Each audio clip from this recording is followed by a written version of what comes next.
Budget 2026 focused on the keywords Viksit Bharat, ambition with inclusion, which meant leaving no part of India behind for achieving growth. Today, I will explain to you in 7 concise takeaways the budget of 2026. Stay tuned because I am also going to talk about the STT or the Securities Transaction Tax, which has been increased on the futures and options segment and its impact for the equity markets.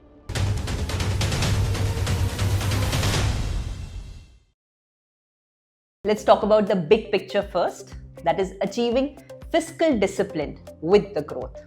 How does Budget 2026 aim to achieve growth? Let's talk about the growth first. The Economic Survey FY26 has projected a GDP growth between a 6.8% to a 7.2%, with the nominal GDP growth of a 10% up from the current 8%. See, all of this talk that we do about India being the fastest growing economy has absolutely no relevance till India achieves a nominal GDP growth in double digits. This is important as if India is to become the second or the third largest economy in the world, it is not the real GDP that matters, it is the nominal GDP that matters.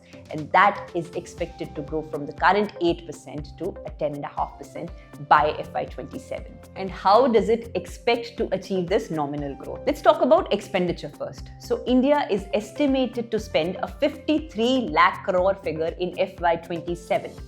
Up by 7.7% in the previous year. Of this, the public capital expenditure is going to increase from an 11.2 lakh crore to a 12.2 lakh crore. This is a smart move by the government. See, all of the GST cuts that the government had given last year will not be a revenue multiplier.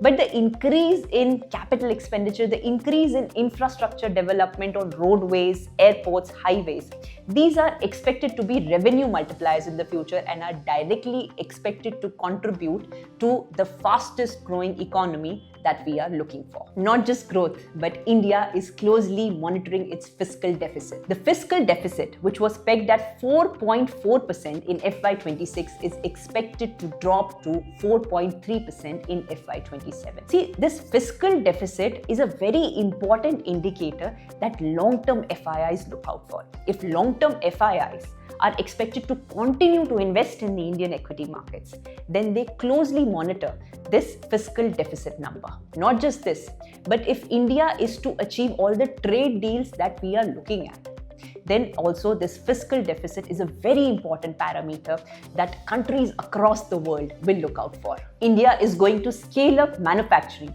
in 7 strategic sectors. These 7 strategic sectors are biopharma, semiconductors, chemicals, capital goods, electronic components, textiles, and rare earth magnets. Out of this, semiconductors are super important as the Semiconductor 2.0 mission aims at India not just becoming a manufacturing hub, but also an export hub for semiconductors. Within electronics, there is an outlay of 40,000 crores for the electronic components manufacturing scheme in India. And within rare earth magnets, India is dedicated to producing a rare earth magnets corridor, which is dedicated to processing, mining and research of rare earth magnets. ये तो रही बात expenditure की.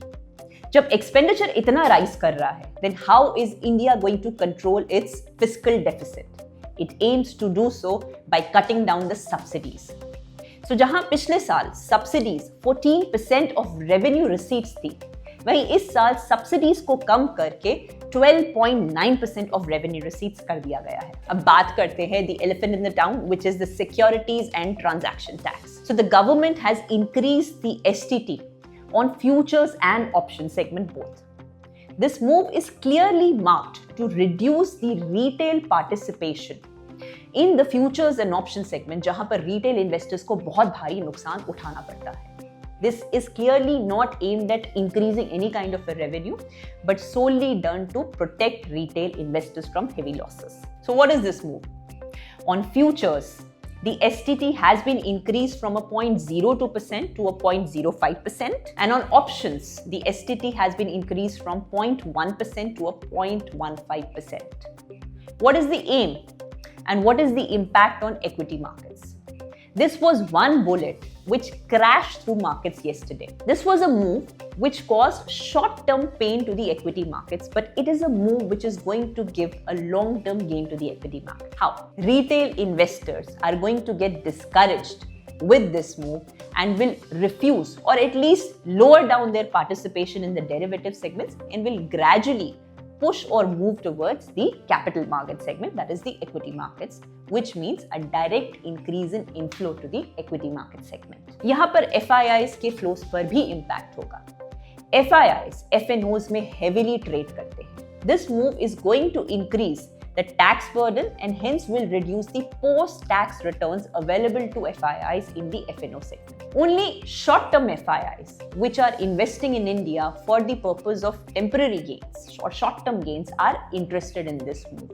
Long-term FIIs are interested in other parameters, which include corporate earnings visibility, currency stability, and fiscal deficit, which are strong indicators for India at the moment. TCS or tax collected source is a positive move by the government. So जहां पहले overseas education और medical remittances के ऊपर tax collected at source हुआ करता था 5% का, उसे अब रिड्यूस करके कर दिया गया है 2%. Similarly, foreign tour packages have also become cheaper. जहां पहले TCS का रेट हुआ करता था 5% और 20%, उसे अब रिड्यूस करके कर दिया गया है 2% का, यानी कि foreign tax packages become a lot more cheaper upfront. Remittances which were being sourced by loans, that is education loans, they still remain entirely tax exempt for TCS. Sixth, buyback provisions. Another positive move for investors. So jahan buyback of shares, the proceeds from such a transaction were taxed as dividend income earlier, wahan par ab going forward from the new financial year, the proceeds from a transaction of buyback of shares will be taxed as capital gains. ये directly फायदा देता है उन investors को जहां पर tax rate high हुआ करता था, जो अब रिड्यूस होकर 12.5% या 20% हो जाएगा as per the period of holding. Seventh, tax holiday for foreign companies. A massive push for the artificial intelligence and IT sector in India. Foreign companies which are investing in data centers in India and are providing cloud services, Indian income for such companies will be tax exempt for 20 years till 2047. Imagine the massive push of investments and job creation that is going to be created for global data center companies or global IT companies such as Microsoft, Meta, Alphabet, Google, which are already committed to investing in data centers in India. This means that India is going to become a major hub for data centers and artificial intelligence globally, where global companies do not have to worry about the tax which is there on their Indian income for the next 20 years. Not just IT companies, but this is also going to be a big push towards commercial real estate, which is going to directly get the benefit of construction of commercial real estate. A final note to investors to position their portfolios with the effect of Budget 2026. Talking about the portfolio construction of investors going forward, we clearly see that equity is available at a much lesser risk premium as compared to precious metals. Gold and silver have already rallied massively. There was bound to be a correction, which we have already seen in the past couple of days. Investors are advised to maintain asset allocation. A large percentage of investors' portfolio should be in India's growing companies, large cap companies, mid cap and small cap companies, as per the investors' financial goals, risk appetite and return expectations. Investors are also advised to maintain asset allocations in precious metals through the multi-asset funds route, where they get the diversified impact of equity, debt, as well as gold and silver. And at the same time, we also recommend that there should be some portion of allocation to global stocks or global mutual funds. At the same time, investors are recommended to dedicate a portion of their portfolios to global stocks or global mutual funds in order to get the benefit of one, diversification, and two, INR depreciation against US dollar. So this was our budget highlights 2026. Do let us know which was that key takeaway which impacted you the most financially. This is Shalini Gera signing off. Bye-bye.